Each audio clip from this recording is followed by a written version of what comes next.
आप किस उद्देश्य की प्राप्ति के लिए हिंदू राष्ट्र बनाना चाहते हैं? क्या जो वर्तमान में हमारा संविधान है, जो बाबा साहब ने हमें संविधान दिया है, वो भारत के सभी नागरिकों को न्याय देने में सक्षम नहीं है? क्या उस संविधान में हर तरह की व्यवस्थाएं नहीं है?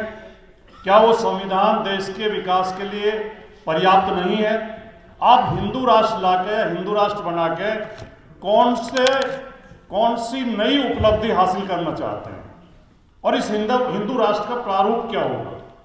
टीवी चैनल्स में डिबेट में मैंने कई बार बीजेपी के प्रवक्ताओं से पूछा है, और आरएसएस के प्रवक्ता भी अक्सर बैठते हैं कि मुझे आप ये बताइएगा आप हिंदू राष्ट्र में करना क्या चाहते हैं, तो उनके पास कोई स्पष्ट जवाब नहीं है। जो उन्होंने विद्वान बना रखे हैं, फर्जी किताबें लिख रखी हैं, उन फर्जी काल्पनिक कहानियों को हम सच्ची मान के उनके पीछे चल देते हैं। वरना तो जो इनका प्रयास है, ये चाहते हैं कि इस देश में शूद्रों के सब अधिकार छिने, शूद्रों की शिक्षा छिने, महिलाओं के सब अधिकार छिने। ये जितने विरोधी शूद्र समाज के हैं उतने ही महिलाओं के भी हैं, महिलाएं चाहे किसी भी जाति की हो। रामचरितमानस में तुलसीदास जी ने राम के मुंह से कहलवाया कि महाग्रस्त चली फूट की यारी, ज्यों स्वतंत्र होए बिगड़े नारी। यानी कि बारिश का पानी ऐसा फूट कर निकल रहा है जैसे आजाद होने पर स्त्रियां बिगड़ जाती हैं। ये कहां से आया? ये मनुस्मृति से आया। मनुस्मृति में लिखा हुआ है कि स्त्री को कभी भी स्वतंत्र नहीं छोड़ना चाहिए।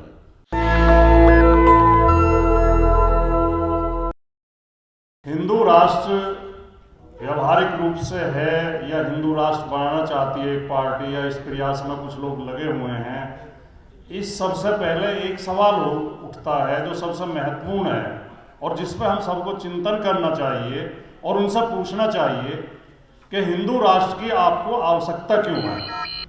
आप किस उद्देश्य की प्राप्ति के लिए हिंदू राष्ट्र बनाना चाहते हैं? क्या जो वर्तमान में हमारा संविधान है, जो बाबा साहब ने हमें संविधान दिया है, वो भारत के सभी नागरिकों को न्याय देने में सक्षम नहीं है? क्या उस संविधान में हर तरह की व्यवस्थाएं नहीं है? क्या वो संविधान देश के विकास के लिए पर्याप्त नहीं है?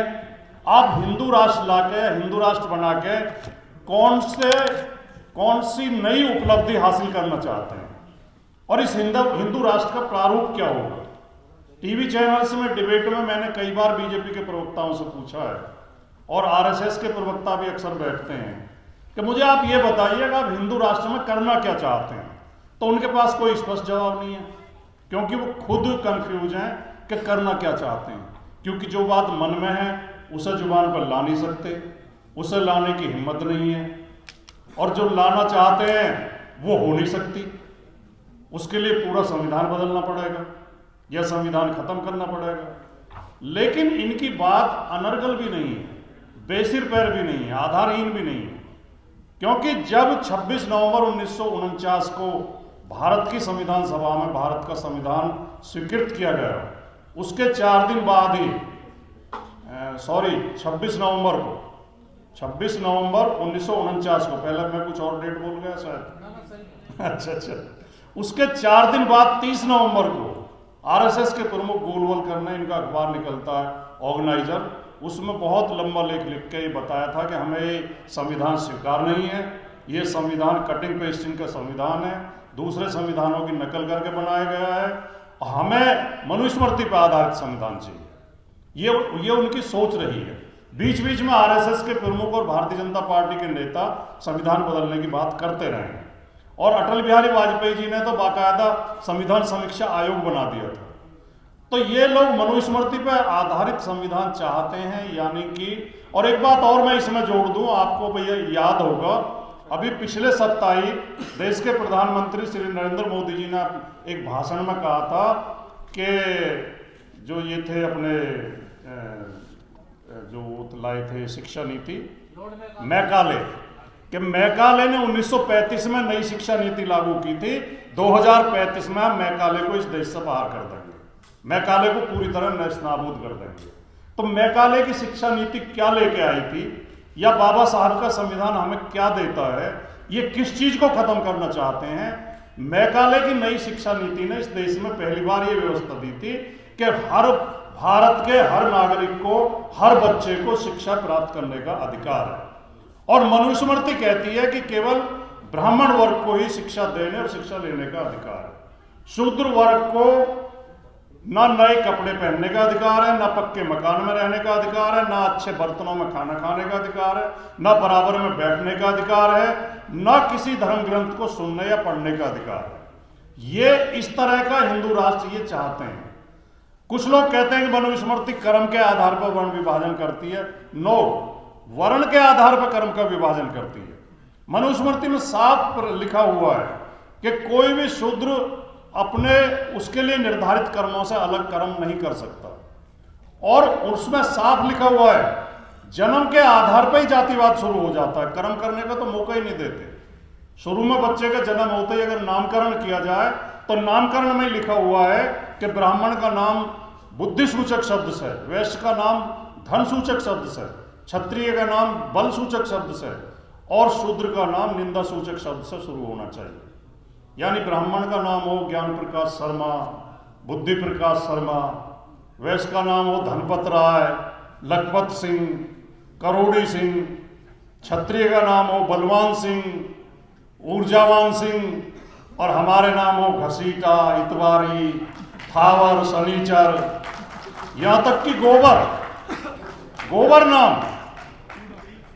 मैं तो अभी पढ़ रहा था अखबार में, मुझे पहले, हालांकि मैं हिंदी साहित्य का विद्यार्थी रहा हूं, लेकिन मैं पढ़ नहीं पाया। भिखारी सिंह की कविताएं, भिखारी ठाकुर की कविताएं तो हमने पढ़ी थी कोर्स में।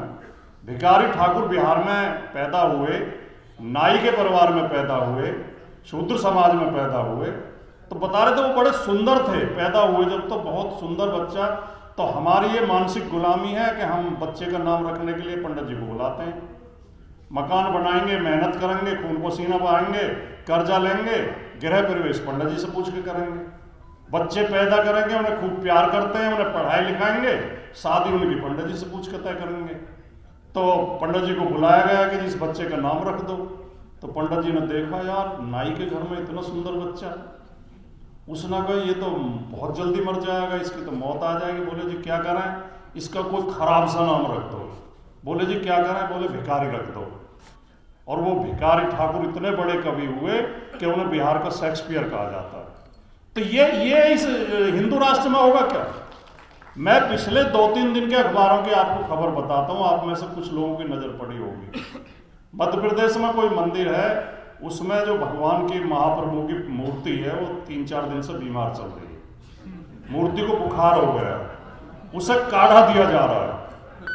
और कल के अखबार में तो एक खबर थी कि बदन में दर्द हो रहा है, पुजारी उसके एक स्पेशल तेल से मालिश कर रहे हैं। ये कल परसों की खबर है। उसमें जो है उत्तराखंड में एक, शायद फ्रांस के थे वो, फ्रांस या कोई से देश के नागरिक आए, वो महिला को पुजारी ले गए अंदर और उसे ब्लू फिल्म दिखाने लगा अपने मोबाइल पे, और उसे कहने लगा तुम्हारे ऊपर हवा का वो है, साया है भूत का, मैं उसे अंदर चलो मैं ठीक कर दूँ उसका। तभी उसका पति आ गया, उसने शोर मचा दिया, उसकी पिटाई भी हुई और अब वो जेल में है। उसे पुलिस ने गिरफ्तार किया। वो केरला का जो सबरीमाला मंदिर है जिसमें सुप्रीम कोर्ट तक केस चला था, आज के ही अखबार में खबर है, शायद आप देख के आए होंगे। उसका मंदिर सोना चुराने का, उसका पुजारी जो है सोना चुराने के आरोप में गिरफ्तार हुआ है और जेल में है। और एक वो है, असल में ये बात मैं इसलिए कह रहा हूं, ये इसी विषय से संबंधित है कि देखिए मनुष्य एक बौद्धिक पशु है। मनुष्य में पशु में और कोई अंतर नहीं है। उसी तरह हम सांस लेते हैं पशुओं की तरह, उसी तरह जीते हैं, उसी तरह खून है, मांस है, हड्डी है, उसी तरह खाते हैं, शौच करते हैं, बच्चे पैदा करते हैं, सब काम करते हैं। मनुष्य के पास केवल एक विशेषता है कि इसके पास बुद्धि है।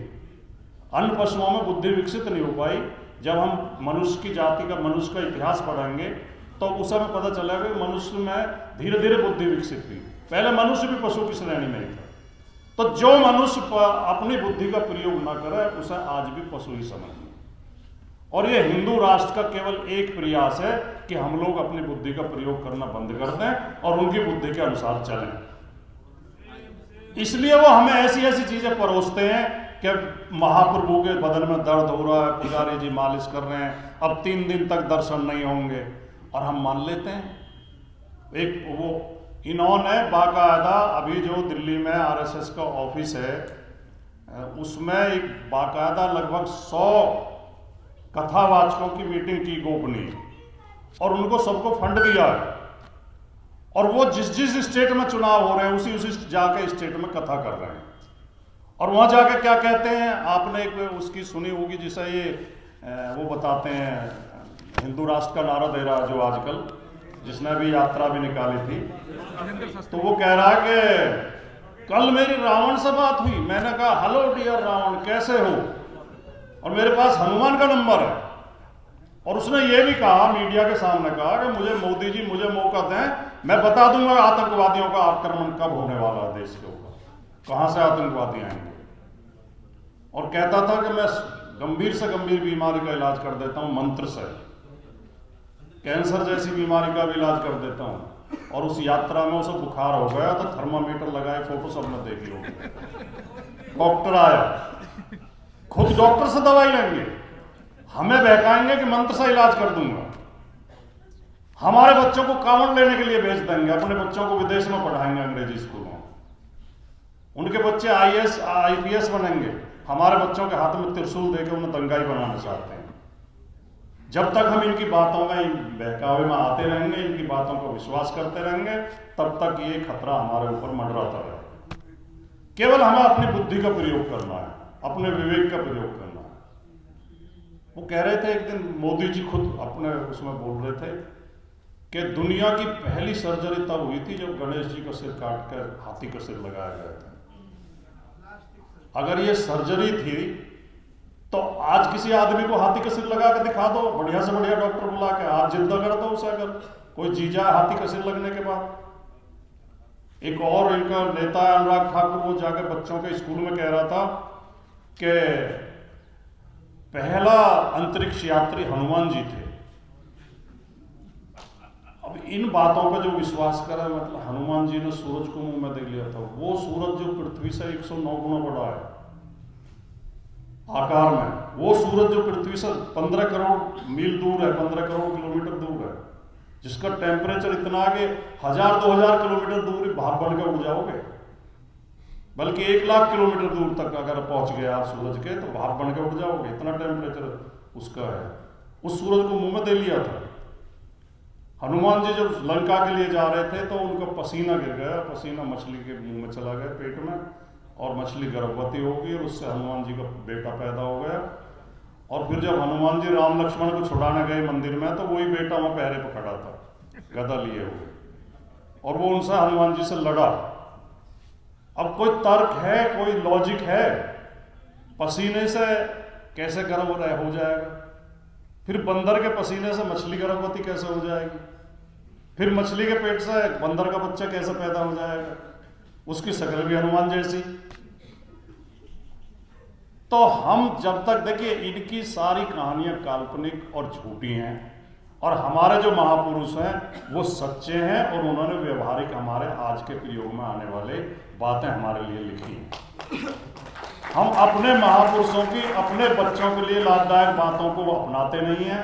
उनके फर्जी जो उन्होंने विद्वान बना रखे हैं, फर्जी किताबें लिख रखी हैं, उन फर्जी काल्पनिक कहानियों को हम सच्ची मान के उनके पीछे चल देते हैं। वरना तो जो इनका प्रयास है, ये चाहते हैं कि इस देश में शूद्रों के सब अधिकार छिने, शूद्रों की शिक्षा छिने, महिलाओं के सब अधिकार छिने। ये जितने विरोधी शूद्र समाज के हैं उतने ही महिलाओं के भी हैं, महिलाएं चाहे किसी भी जाति की हो। रामचरितमानस में तुलसीदास जी ने राम के मुंह से कहलवाया कि महाग्रस्त चली फूट की यारी, जो स्वतंत्र होए बिगड़े नारी। यानी कि बारिश का पानी ऐसा फूट कर निकल रहा है जैसे आजाद होने पर स्त्रियां बिगड़ जाती हैं। ये कहां से आया? ये मनुस्मृति से आया। मनुस्मृति में लिखा हुआ है कि स्त्री को कभी भी स्वतंत्र नहीं छोड़ना चाहिए। उसे बाल्यावस्था में पिता के अधीन, युवावस्था में पति के अधीन, और वृद्धावस्था में पुत्र के अधीन रहना चाहिए। स्वतंत्र होते ही स्त्रियां चरित्रहीन हो जाती हैं। और मनुस्मृति में यह भी लिखा हुआ है कि जिस तरह अग्नि मल को जलाने पर भी अपवित्र नहीं होती, पवित्र ही बनी रहती है, इसी तरह ब्राह्मण कितना ही कुकर्म करे वो कभी अपवित्र नहीं होता है, वो सदैव पूजनीय बना रहता है। वही तुलसीदास जी ने लिखा है। उसमें कि पूज्य विप्रशील गुणहीना शूद्र गुणगण ज्ञान प्रवीणा। तो वो फिल्म थी नहीं उसकी संजय देओल की बॉर्डर ही थी नहीं जिसमें हैंडपंप उखाड़ देता। अच्छा गदर मैं कम देखता हूँ। उसमें कहते हैं वो बुलवाते हैं उससे बोल पाकिस्तान जिंदाबाद, उसने कि पाकिस्तान जिंदाबाद, वो बोल कुछ और बुलवाते फिर कहते हैं बोल हिंदुस्तान मुर्दाबाद। तो इस बात पे हैंडपंप उखाड़ लेता है कि तुम्हारा पाकिस्तान जिंदाबाद रहे हमें कोई दिक्कत नहीं है, लेकिन हमारा हिंदुस्तान कैसे मुर्दाबाद हो जाएगा। तो भैया तुम अपने गुणहीन को पुजवा लो, चलो मान लिया, लेकिन हमें यूं क्यों कह रहे हो कि नहीं चाहे कितना ही गुणवान हो, पूज्य विप्रशील गुणहीना शूद्र न गुणगण ज्ञान प्रवीणा। तो दूसरी बात पे तो हैंडपंप उखड़ जाना चाहिए, ये समझ लो बात। तो मैं क्योंकि समय बहुत ज़्यादा हो गया और मैंने जो मेरा टाइमर बता रहा है कि मैं 14 मिनट बोल चुका। मैंने जज साहब से कहा था कि 10 मिनट बोलूँगा, हालांकि वो कह रहे थे आप आधा घंटा बोलो, लेकिन कभी जो है किसी अवसर का दुरुपयोग नहीं करना चाहिए। आप सम्मान दे रहे थे, इसका मतलब ये नहीं है कि मैं उसका दुरुपयोग करूँ। आपका बहुत बहुत आभार। आपने जो शुरू में 4-5 लोगों ने अपने संस्मरण सुनाए थे, हरियाणा से बहन आई थी और यूपी के, दिल्ली के, मैं उसमें मुझे एक 2 पंक्तियां याद आ रही थी, मैं वो सुना के अपनी बात समाप्त करता हूँ कि उस तरह जिन पर चले हैं मान्यवर, उस तरह जिन पर चले हैं मान्यवर, वे हमारे ही गले हैं मान्यवर, और झेल जाते हैं खुशी से हर सितम, ये हमारे हौसले हैं मान्यवर। और साफ गोई से जिन्हें परहेज है, साफ गोई से जिन्हें परहेज है, हम उन्हें अक्सर खले हैं मान्यवर। और भूख पर चर्चा, गरीबी पर बहस, ये सब बड़ों के चौंचले हैं मान्यवर। धन्यवाद। जय भीम। नेशनल दस्तक की आपसे गुजारिश है कि अगर इसको बचाना चाहते हैं तो नेशनल दस्तक को सब्सक्राइब करने के लिए रेड कलर के सब्सक्राइब बटन को दबाएं, फिर बेल आइकन की घंटी दबाएं। नेशनल दस्तक को बचाने के लिए बहुत जरूरी है कि हर खबर को शेयर करें, लाइक करें, कमेंट जरूर करें।